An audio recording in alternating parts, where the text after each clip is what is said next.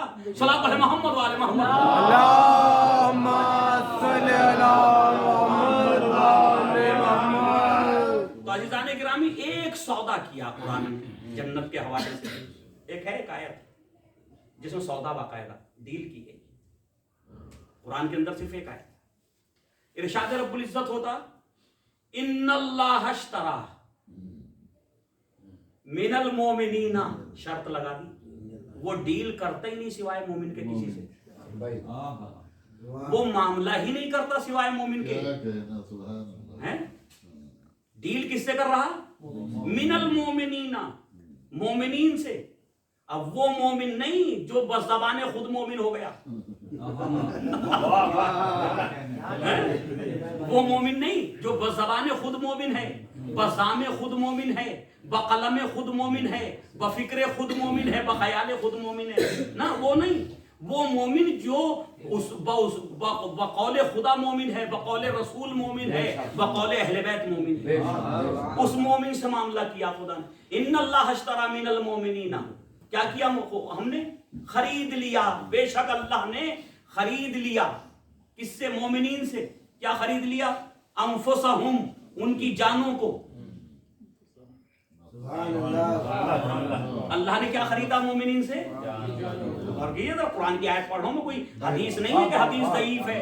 صلاۃ پڑھے محمد وعلی محمد۔ اللہم صلی علی محمد وعلی محمد۔ ان اللہ اشترا من المومنین انفسہم، بے شک اللہ نے خرید لیا مومنین سے ان کی جانوں کو، ان کے نفسوں کو، واموالہم، اور ان کے اموال کو۔ مومنین سے خرید لیا، کس نے؟ خدا نے۔ تو اس کا مطلب جو مومن ہے اس نے بیچ دیا نا، بھائی جو مومن ہے اس نے اپنی جان بھی اللہ کے ہاتھوں بیچ دی اور اپنا مال بھی اللہ کے ہاتھوں بیچ دیا۔ اچھا، جب یہ ڈیلنگ ہوتی تو دو طرفہ ہوتی نا، تو میرے معبود جب تو نے خرید لیا اور اس نے بیچ دیا تو تو نے اس کے بدلے میں ان کو کیا دیا؟ اس کے بدلے میں انہوں نے جان دے دی، انہوں نے اپنا مال تجھے دے دیا، تو تو نے اس کے بدلے میں کیا دیا؟ کَبِأَنَّ لَهُمُ الْجَنَّةَ، ہم نے اس کے بدلے میں ان کو جنت عطا کر دی۔ جی، ہم نے اس کے بدلے میں ان کو جنت عطا کر دی۔ تو ایک ہی آیت ہے قرآن میں جس میں جنت کا سودا ہو رہا، جنت کا سودا خدا نے صرف ایک آیت میں کیا، اور وہ سودا اس شرط کے ساتھ کیا کہ اس مومن کے لیے جنت ہے جو جان بھی ہمارے حوالے کر دے اور مال بھی ہمارے حوالے کر دے۔ اللہم صلی علی محمد وعلی محمد۔ جو اپنی جان بھی ہمارے حوالے کر دے اور اپنا مال بھی ہمارے حوالے کر دے۔ اب مجھے انصاف سے بتاؤ کہ جب میں نے اپنی جان بیچ دی اور اپنا مال بھی بیچ دیا، دونوں چیزیں بیچ دی نا، تو اب میں اس کا مالک ہوں یا نہیں؟ آپ نے فلیٹ بیچ دیا اپنا، اس کے بدلے کے پیسے لے لیے نا، قیمت لے لی، تو آپ فلیٹ کے مالک ہیں؟ نہیں ہے نا، تو آپ مالک نہیں ہیں۔ اچھا، اب یہ اس کا کرم جس نے خریدا، اب یہ اس کا کرم کہ آپ کو 2-4 مہینے رہنے کے لیے دے دے کہ میں رہ لیجئے، کوئی بات نہیں، آپ 1 سال رہ لیجئے، صحیح ہے، یہ اس کا کرم ہے۔ تو اس کا مطلب جان بھی بک چکی مومن کی، مال بھی بک چکا۔ جب یہ دونوں چیزیں بک چکی اور اللہ خرید چکا، تو اب نہ مومن اپنی جان کی قیمت، جان کا مالک ہے، نہ اپنے مال کا مالک ہے۔ اور جب نہ جان کا مالک ہے نہ مال کا مالک ہے، مالک تو اللہ ہو گیا ہے، تو اب اللہ نے اس کو امین بنا دیا کہ جاؤ، ہم خریدنے کے بعد بھی اجازت دیتے ہیں، اس کو استعمال کر سکتے ہو۔ اب آپ امین ہیں،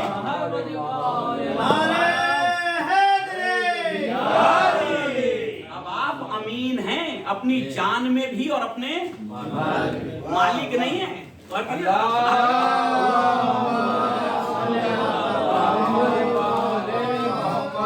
اچھا، یہ امین وہ ہے جو مومن ہے جس نے بیچ دیا، غور کیجیے گا، جس نے نہیں بیچا وہ مالک ہے۔ جس نے اپنی جان اور مال دونوں بیچ دیے، اب وہ اس کا مالک نہیں ہے، وہ امین ہے۔ خدا نے اسے امین بنایا کہ تو استعمال کر سکتا ہے، اجازت ہے، ہمارا کرم، ہمارا رحم ہے کہ تو اجازت اس کو استعمال کر سکتا. تو اب جب اس کی ملکیت کو استعمال کرے گا، ملکیت اس کی، مالک وہ، آپ کو امین بنایا اور آپ استعمال کر رہے ہیں، تو اب استعمال اس کی مرضی کے مطابق کرو گے یا مرضی کے خلاف؟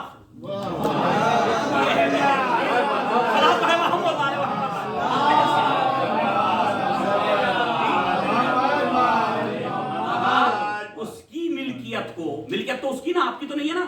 آپ نے تو اس کے بدلے میں جنت لے لی. اب جس نے نہیں لی اس کو اختیار ہے، چاہے جیسے استعمال کرے. کیا بات ہے، اور بھائی جو چاہے جیسے استعمال کر رہا، وہ یہ بھی یقین کر لے کہ نہ اس نے جان بیچی ہے نہ مال بیچا، اور جب جان اور مال بیچی نہیں تو جنت بھی نہیں ملی.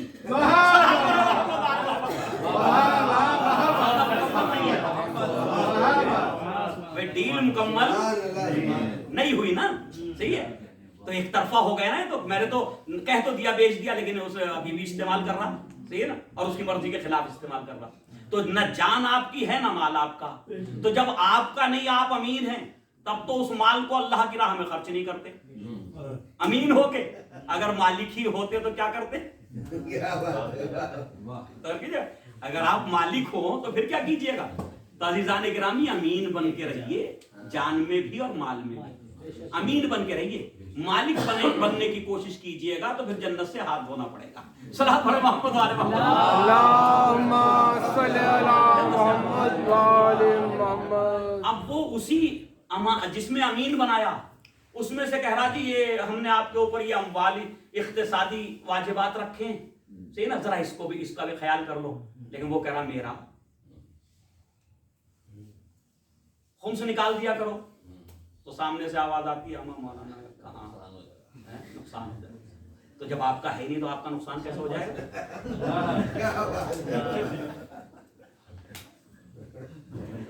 مجھے عاقل بھائی، جب آپ کا وہ ہے ہی نہیں تو نقصان کیسے ہوگا وہ بتائیے. بھائی جس کا ہے وہ مانگ رہا، دے دو، اس میں آپ کا نقصان کہاں ہے؟ آپ نے تو اس کے بدلے میں جنت لے رکھی نا. اگر وہ واپس کرنے لگے تو کہنا یہ ہمارا واپس کرو. تو یہ خمس نکالتے ہوئے نقصان، زکات دیتے ہوئے نقصان ہے، اللہ کی راہ میں خرچ کرتے ہوئے نقصان. اسے ہر جگہ نقصان ہوتا. اگر نہیں ہوتا تو اللہ کی مرضی کے خلاف کرنے میں نہیں ہوتا. صلاۃ پڑھے محمد والے.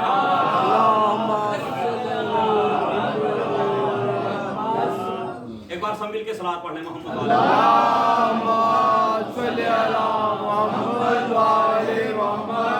تو عزیزان گرامی، یہ جنت اتنی آسان نہیں، یہ اتنی آسان نہیں ہے. جنت جتنی آسان ہم نے بنائی ہے. جنت کا راستہ بہت کٹھن ہے، لیکن اتنا بھی کٹھن نہیں کہ نا امید ہو جائیں. کیونکہ اسلام نا امیدی کا مذہب بھی نہیں ہے اور اتنی خوش فہمی کا مذہب بھی نہیں ہے کہ بغیر کچھ کیے جنت میں چلے جائیں. اتنی خوش فہمی کا مذہب بھی نہیں کہ بغیر کچھ کیے. کہا گیا فقیہ وہ ہے، ہمارا عالم وہ ہے جو مومنین کو رحمت خدا سے مایوس نہ کرتا ہو اور عذاب الہی سے بے خبر نہ کر دے. یعنی معتدل راستہ اپنائے تو وہ ہمارا عالم ہے. صلاۃ پڑھے محمد والے محمد.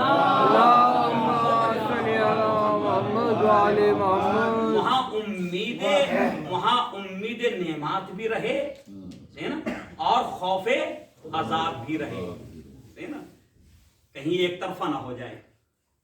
تو کسی بھی طرح کی جو ہے نا امیدی ہمارے یہاں نہیں ہے. تو عزیزان گرامی، اسی لیے محمد و آل محمد علیہ السلام کو نمونہ